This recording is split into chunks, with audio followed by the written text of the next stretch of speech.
Okay. Wednesday, additional thoughts, DMX. I guess I'll talk a little bit about Without Warning as well. I don't have that much to say about the album. Let's see. We'll start with Without Warning, I suppose. Enjoy it. I hesitate because the only problem I have with the album, honestly, is I do lose a little bit of interest on the back end. Just a little bit. But really, I like the sound. I like the production. I like everything that's going on. But it's like, because it exists in my mind, almost more of what's the word? What's the genre? The sound, just sound. Ambient.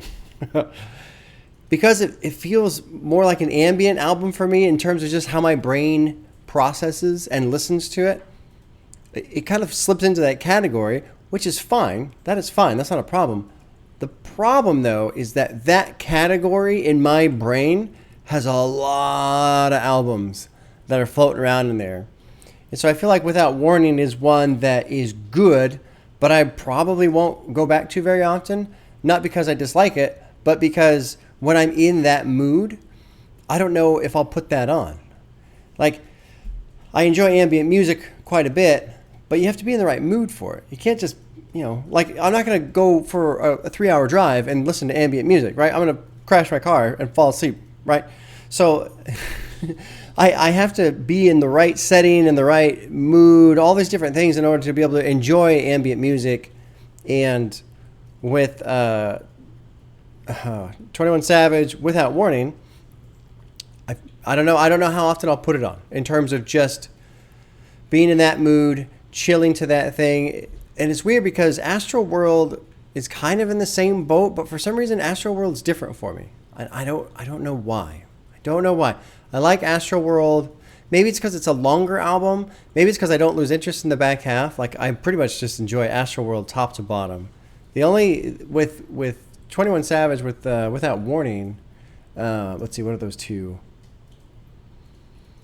Disrespectful and Run Up the Racks. Disrespectful, Run Up the Racks, and Still Serving I like, but it's Still Serving is very chill. Like, really, really, really slows down. So those three tracks, it really kind of, I don't want to say hits the brakes, because it's not like it's a screaming rampage of an album to begin with, right? But those three tracks are a dip. And then Darth Vader's cool. That's a good track. But, overall, I've got hearts next to almost every track. I don't have a heart next to Run Up the Racks, just because when he's repeating that chorus, I kind of, okay, I get it. And then I don't have one next to Mad Stalkers, but I don't know why. I feel like there should be one next to Mad Stalkers. Maybe I just forgot to add one later. So they Run Up the Racks is the only one I didn't really mesh with that much. The rest is fucking great. It still blows me away that Ric Flair has 1 billion streams. Some people said that it really hits in the car, so that makes sense. Yeah, and sometimes a lot of this stuff too, like I was saying on one video somewhat recently, how your setting matters. I don't feel like, what was I talking about with somebody, how, if it's Tuesday afternoon, on a Saturday and you're at the park with friends hanging out, nobody's putting on Frank Ocean's Blonde, right? Like, you're not listening to that. There's a certain setting for it. And I feel like Without Warning is a great album to put on like 11 o'clock at night. Just turn it on, turn all the lights off. You're going to play PlayStation for an hour or so, just chilling to that. Anyway, so not a lot to say about Without Warning, but there you go. There's your some additional thoughts there. I listened to it a couple times, not a lot. I was listening to DMX a lot, honestly. I had that on quite a bit this last week. I was listening to it today in and back from work, and I've got notes too. Let's see. Learning about DMX and his life, especially his childhood, man, it's really brutal. It's really brutal. And I can't really comprehend it.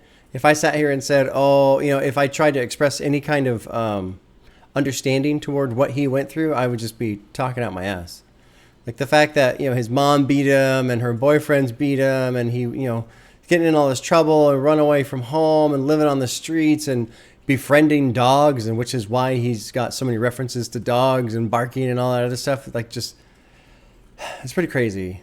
What else do I have? What do I have for notes? I'm kind of scattered all over the place because every time I sit down and try and think about DMX and his life and who he was as a person and what he did, my brain kind of dissolves because it's really difficult to just comprehend the life that guy led. I have a bit here. It's highlighted. It says in my notes, did the best he could with the tools at hand. And I remember writing that after I wrote, I felt sorry for the guy. And as soon as I wrote, I felt sorry for the guy, I went, no. That's not what DMX would want, in my opinion. Obviously, I don't know the guy, but from the interviews I watched with him, which there's a ton, I didn't watch everything. I watched some stuff. I watched that thing with Jay-Z talking about how they were going on tour. And DMX would be on before Jay-Z and have this killer set and get very fired up and then end it with a prayer and leave the whole crowd crying. And then Jay-Z would have to come out with, he's coming out with It's a Hard Knock Life and all this other shit. That was a very funny interview chat thing.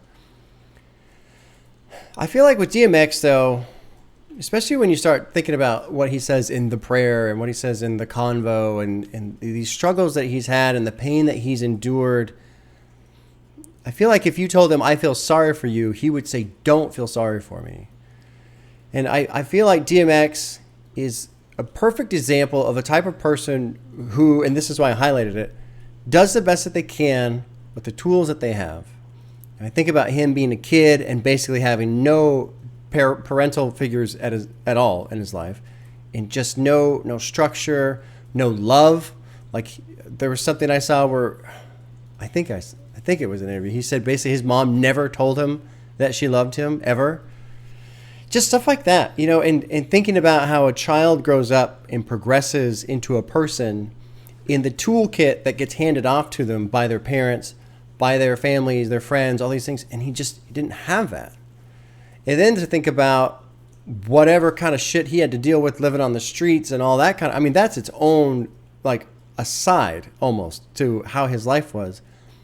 And then you think about, okay, then he makes it big, like big as a rapper, and how ill-equipped he probably was to handle that kind of scenario. But through it all, there's just this thing of he's trying. He's not perfect. He fails all the time. He struggles, but he keeps trying. And I think you pair that with the energy that he brings on the album, and just, I can see why this album connects with so many people. I can see why DMX as a person is so basically just loved. So many comments, people talk about the legend and rest in peace and, gone too soon. Like, I say all that, it makes it sound cliche and generic, but there's comments that people leaving where they really, really, really cared about this guy. And I think it's because of who he was and what he stood for, in the sense of just being him. And trying and failing and trying and failing and succeeding and failing and succeeding and trying. He just kept going. And it's so important. And it's great to see an artist do that. And not, I can't say in real time, but just like, I guess, out in the open like that. We always hear about, the motivational people and all this. Oh, you just got to keep trying. You got to put the work in. And it gets so old, right? I hate hearing those stupid speeches, man. Because we know. We've heard it. We know. But I think that's what makes DMX so special, is that he did it. And at no point did he ever claim he was perfect. I mean, the guy, the life he lived is, I stumble over my own words because I just can't fucking wrap my head around it. I can't. And yeah, he did the best with the tools he had. And so I every now and then I find myself thinking, man, I feel sorry for him. And it's like, no, don't feel sorry for me. I forget the lyric off the top of my head right now because I'm recording. And so, of course, I'm going to forget it. That's how it always works. But that whole, if I've got to suffer, then so, whatever it is at the last couple lines, if I've got to, live my life in pain, or then so be it, but just, treat these other people right, or something like that. Basically being a martyr. And that's what makes me think if somebody were to walk up to him and say, I feel sorry for you, he'd say, no, don't do that, because you're basically almost taking my suffering and making it all for naught, in a sense. Like, it just seems like he had this idea of, if I can carry this, maybe somehow somebody else's life will be better. And maybe that will then justify or explain the pain I've endured. And maybe it'll actually be worth something. And I think it is, in a way, because people can look at his life and go, holy shit, you know? I don't know, that was a long ass, all over the place ramble. Is Slurpee still there? Yeah, okay. I didn't lose Slurpee yet, so that's good. I watched the videos. I was right about Rough Riders Anthem and the bikes and the quads. I still remember seeing that when I was a kid and just going, this is crazy. Like, you can't do that. You can't ride on the street. The cops are coming. The cops are coming. Like, that was kind of funny. First artist in history to have 5 albums in a row go #1. That's wild. And then to have 2 platinum albums, his debut and the second one the same year, and not get a Grammy nomination. That tells you all you need to know about the Grammys and how much they can go fuck themselves. It always cracks me up, man, when I see people get all spun up about awards and who got snubbed and this. They suck. Don't give them attention. They're terrible. Just stop seeking validation from people who don't deserve your attention. Basically, that's all I want to say about that. Fuck the Grammys.